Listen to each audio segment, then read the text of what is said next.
The DK Metcalf to the Pittsburgh Steelers news dropped last night. It was a second-round pick going from Pittsburgh to Seattle, and Pittsburgh ended up signing DK Metcalf to a 5-year, $150 million extension.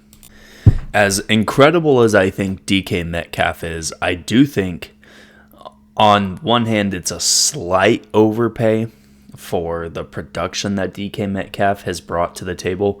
He has surpassed 1,000 yards twice in his career in the 5 seasons he was with Seattle. And both of those years, he was around 1,200 yards. So, he was AP second team All-Pro in 2020, I believe. So, he has some years where he's been very productive.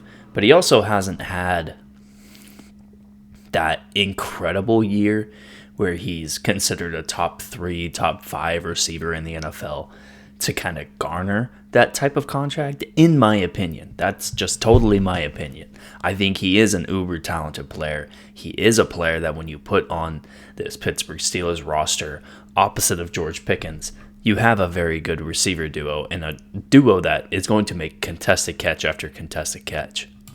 But now the question shifts to who the quarterback should be of this team. Last year they had Russell Wilson, they had Justin Fields, and I think while it was average, there was never that moment where you looked at it and said, this offense is, better than other playoff teams, even other non-playoff teams like the Bengals, who, even though they didn't make the playoffs, it was very obvious they had one of the best offenses in the NFL. You never said much highly about the Pittsburgh Steelers offense last year, and it's a big reason why they didn't win a playoff game last year.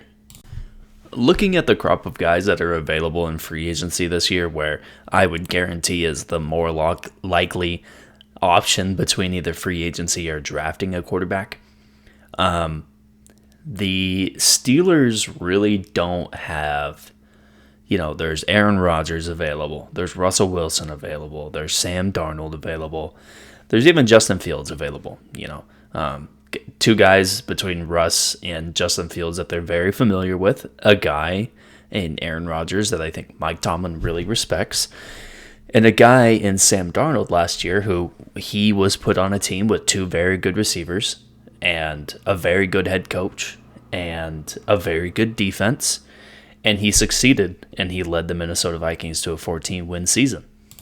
Now, in my opinion, I would just totally rule out Aaron Rodgers. If I'm the Steelers and I have this roster, look, DK Metcalf and George Pickens put together, they have one of the more volatile wide receiver rooms in the NFL. They had one of those volatile rooms before DK Metcalf got there.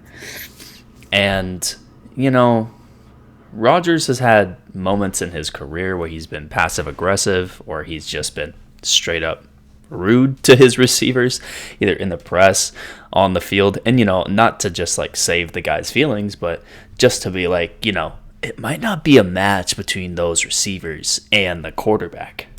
But it isn't necessarily just the attitude of Aaron Rodgers or the demeanor or the mannerisms or the characteristics of Aaron Rodgers off the field. It's how just terribly this went for the New York Jets. And I would say the New York Jets, as good of an offense in terms of talent that Pittsburgh has, if they re-sign Najee Harris, they have 2 receivers, they have a solid tight end, they have a solid running back.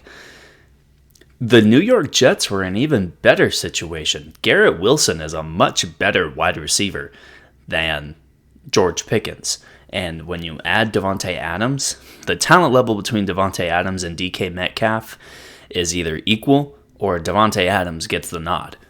And you put Breece Hall, Braylon Allen in at running back. They didn't have a tight end. They had Eric Tomlinson, I believe, as their tight end. Or Tyler Conklin, I guess I should say, actually. They sucked. I mean, they were terrible. And that was with Aaron Rodgers. And a big reason why they were terrible was because of Aaron Rodgers. And that's just keeping it honest. Statistically, Aaron Rodgers had a fine season last year. in terms of actual production, the Jets sucked, and a big reason for that was because of Aaron Rodgers. Plus, with the age, this isn't an old team. Other than some of the older stars on the defense, like Cam Hayward, Minkah Fitzpatrick, guys like that. This isn't an old team on offense. They had an older quarterback last year, but this was not an old team by any means. I would also rule out the thought of bringing back Justin Fields. I think Justin Fields is going to just get a contract somewhere else. He's going to see who's going to play him.